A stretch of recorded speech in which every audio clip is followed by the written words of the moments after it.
Hello, my name is Jalen Crawford. I am a crim major with a minor in forensic psychology. I hope in the future to either be a forensic psychologist, criminal psychologist, or criminal profiler.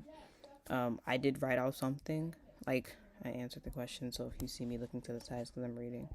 Um, One of the key moments of group work that impacted my understanding of punishment and corrections was the assignment we did as a class when it was about Bobby and I forgot the other girl's name, but the other girl and how the prison sentence was really outrageous for Bobby, but then for the other girl, I think it's Tiana, maybe not, how like half the class was on the side of she doesn't need that much prison time, but then the other half was like she kind of does. It just really shows people's different understandings and exactly why people do like why certain people get certain sentences versus other people. Anyway, okay. For the purpose of punishment and why we punish in the I can't read this stuff now. In the U.S. punishment, in the U.S., punishment is often justified as retribution, deterrence, and rehabilitation, or restorative justice.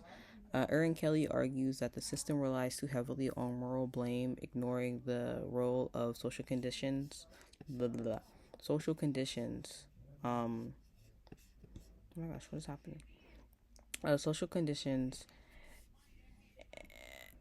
I lost where I was at. Like poverty and trauma, yes, and calls for more humane and rehabilitative approach. She mentions warehousing mental illnesses and instead of trying to help them. In the TED Talk, she talks about just like she goes over the statistics, and at the very end, she says, "Well, I think instead of having an actual goal for prison and why we have these jails and prisons and our prisons are overcrowded, we're just warehousing people with mental illness, and instead of getting them actual treatment you just put more people into the system, back and forth, not back and forth, but like, oh, you're mentally ill, you do a crime in the prison system, no way of trying to treat your mental illness. Same thing for the next person. So we're not warehousing criminals, or warehousing people with mental illnesses, and that's not a good way of helping them, and it's keeping them mentally weak. um but for the reading, he argues, or they argue, that critiques and traditional justifications like retribution and deterrence, questioning moral grounding and fairness, and he says punished to maintain social order. So again, with like the mental illness, we put people in the system to have this, not like a classification, but like not a hierarchy, but like you're mentally ill, you're messing up the status quo and the social norm. We're gonna put you into the prison. They both shift towards the justice, acknowledging systematic inequality and promote reform over punishment. And I also think reform over punishment is a better option. It sucks that it doesn't help, or it doesn't. Most people don't take reform seriously. But I think if we want to stop having crowded prison systems, then stop putting people in prison. Um, the jail system is very traditional. Everyone who commits crimes are the result of their circumstances, but nothing is done to lessen things that cause this damage in the first place. And actions only taken after the crime is committed, not when they're showing signs of clear mental illness like depression or like poverty, and you can't afford certain things, so you have to steal, and then no one listens to you until after you steal, basically. For gender experiences, the abuse to prison pipeline refers to how survivors of abuse, especially women and girls, are often criminalized instead of supported. For the group work that we had guides, and I was in charge of reading the entire thing, and a lot of the women in there um got like were abused by either relationship in the past life or as a child, and then they grew up to keep that mentality. um and it was just really interesting to read. A lot of them had end up getting a connection with God because I had God. They end up growing a connection with God to help them in prison. I have something on my iPad if I can pull it up in time because I'm almost there, but probably not. Um, Michelle Goodwin's TED Talk, she focuses on girls, particularly black and indigenous girls, and not punished in response to abuse, running away, or fighting back. She discusses stories of Susan Burton, who went in and out of prison several times, behavior related to trauma. She was abused and she ended up doing drugs and she was in and out of prison a few times. And she mentions her story a lot of times. And her book, which I did not read, I would like to, but I don't have the funds. um, she, ooh, where did I go? Oh, demonstrating. Oh yeah. So she mentioned Susan Burton a lot of times, who was in and out of prison due to surviving trauma behaviors, demonstrating how the system fails to protect vulnerable people instead of criminalizing them. Again, with earlier, the reading discusses trauma, especially in youth, often leads to behaviors that are met with punishment rather than care, further entrenching victims in the justice system. To stop this pipeline, we need to inform trauma informed policies. It's something I don't know if this is gonna work, but like something that I learned in one of my classes for my forensic psych class is the good lives model. It it's working for it's used for sex offenders, but I feel like a model similar like that can help people with trauma, but then also just like a lot of therapy and like things to help express and move your what the heck is it called? Move your thought process somewhere else. Um, yes, yes. To stop it, yeah, just trauma policies and better access to mental health care, reforms to treat survivors as victims instead of criminals. Because once you treat someone like a criminal, they're gonna act like a criminal.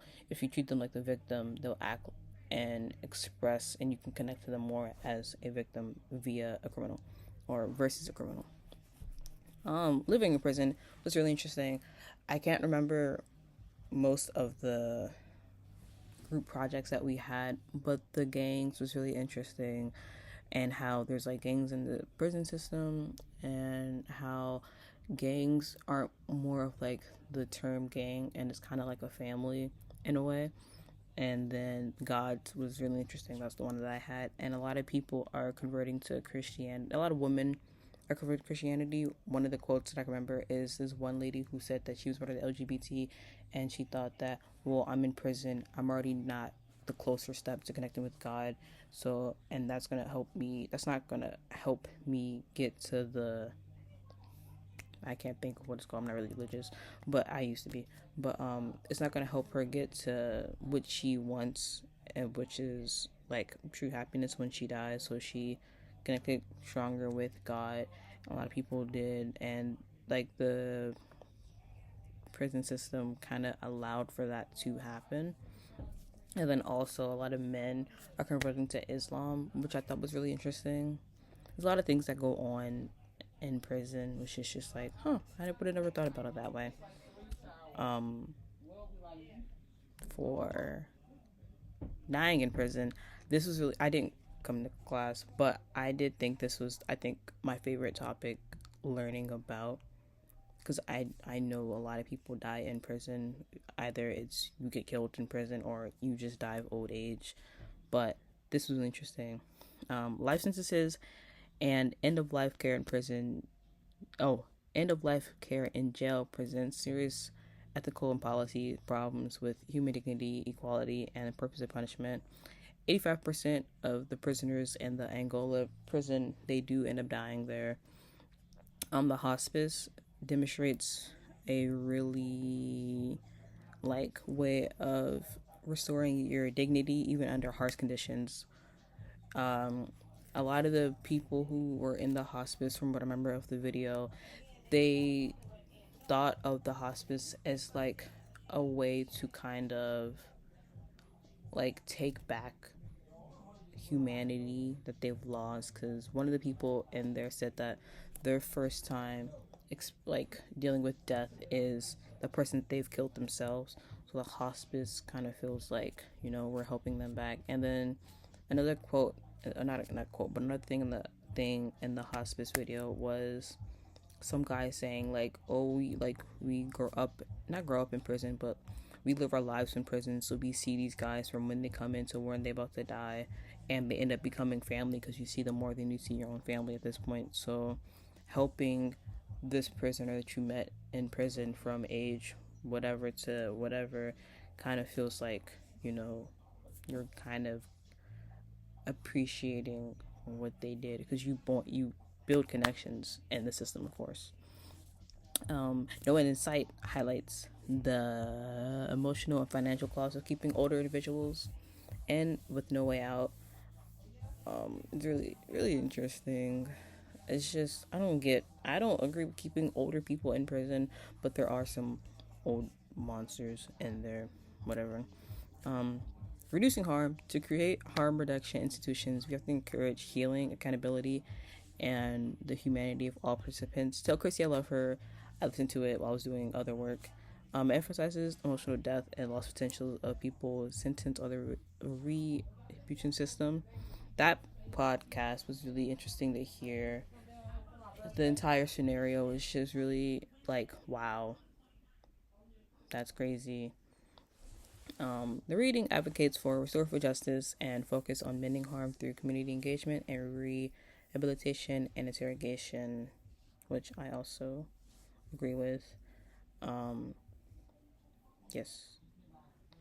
While doing work, I was listening to the Life in Prison video, and it just reminded me of how much I don't like halfway houses. But final thoughts, because I'm in 12 minutes and I have 3 minutes left. Not gonna lie, I'm not a fan of the way the prison system works as of currently. It's so old fashioned and very Victorian. It doesn't help with recovery. And another class, which I had with you, was about the prison, the parole and probation system. It also made me not a big fan of that system.